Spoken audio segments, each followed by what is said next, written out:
Yang rusak itu kan masalahnya kan masuk ke dalam air, tadinya kulkas apa tempat tidur lagi pada kebanjir semua. Waktuan itu ada dari desa, termasuk dari bupati juga ada. Cuma ya ada sedikit kendala lah.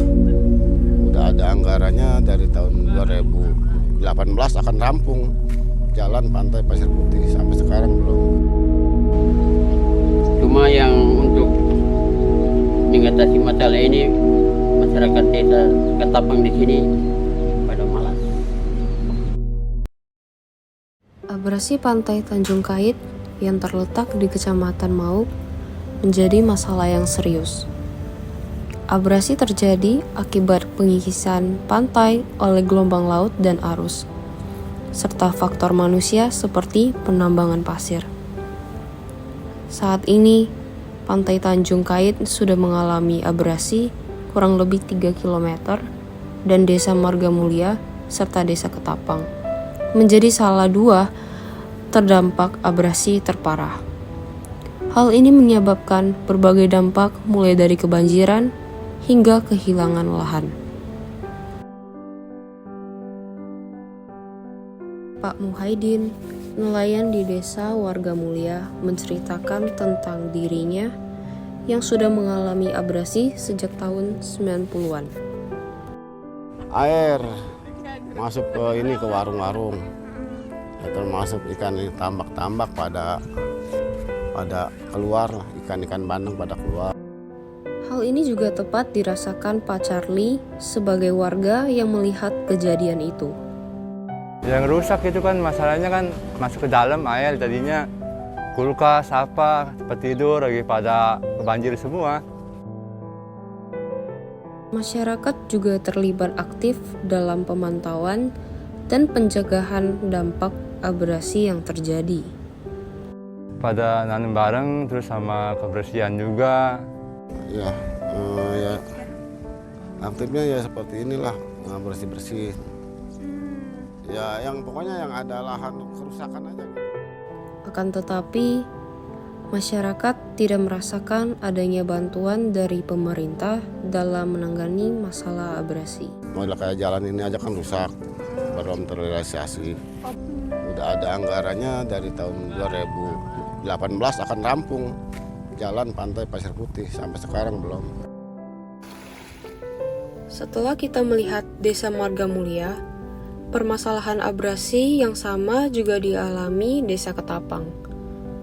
Namun, berbanding terbalik, Pak Ambon, seorang petani, berpendapat bahwa pemerintah sudah baik dalam mengatasi abrasi, dan masyarakat desa justru malas untuk mengelolanya.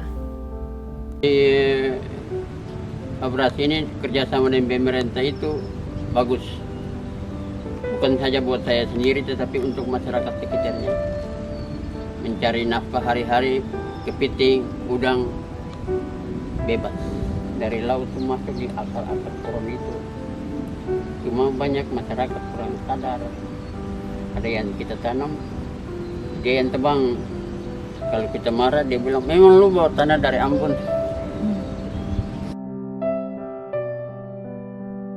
Menelusuri soal kebijakan pemerintah dalam mengatasi abrasi, Pak Syafi, selaku Kasih Kestra Desa Margamulia, memberi tanggapan soal permasalahan abrasi ini. Sekarang juga pemerintahan itu sambil menunggu kegiatan harapan itu warga itu melalui kepala desa agar melakukan pengedaman, sehingga sampai sekarang juga belum terrealisasi. Namun adalah jalan sisi lain, kegiatan yang lain, yaitu para pemuda, khususnya lingkungan pengelola mangrove. Jadi paling kita adanya pembudidayaan pohon baka untuk sekedar penyangga air lah gitu ya. Selain kegiatan pemuda, terdapat juga kolaborasi antara pemerintah daerah dan pemerintah pusat, termasuk masyarakat, dengan membangun Ketapang Urban Aquaculture. Manajer Taman Mangrove, Pak Adiyatul Yasin, menyebutkan, mulai tahun 2019 hingga 2022 telah dilakukan penanaman tanaman mangrove secara berskala, dan pada 2023 sudah terdapat 35.000 bibit mangrove yang ditanam. Untuk dari awal penanaman mangrove itu kurang lebih sudah mencapai 1 juta mungkin 200-an. Cuman ya tadi tidak semua tanaman mangrove yang ditanam itu semuanya hidup. Tapi bisa dikatakan lebih dari separuhnya dari tanaman mangrove itu hidup ya dengan penanaman yang sekarang ini. Untuk masalah jenis, menurut informasi dari yang pengelola awal dari perikanan itu ada 16 jenis mangrove. Namun, benarkah mangrove efektif mengurangi abrasi? Ya ini mohon maaf, artinya langkah-langkah itu juga sudah tepat, namun untuk efektif belum efektif sih. Jadi efisiennya sih lebih baik tanggul gitu, ya tanggul. Jadi itu lebih nyaman mungkin.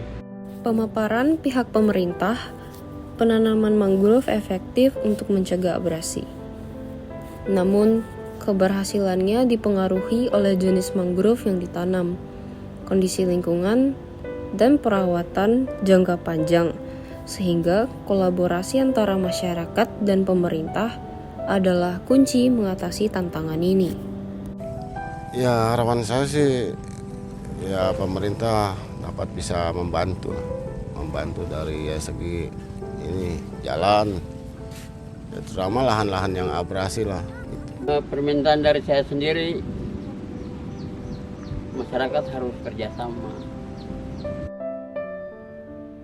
Saat matahari tenggelam di Tanjung Kait, harapan tumbuh bersama pohon mangrove yang ditanam. Perjalanan melawan abrasi tidak berhenti di sini. Mari bersatu menjaga keberlanjutan lingkungan untuk generasi mendatang.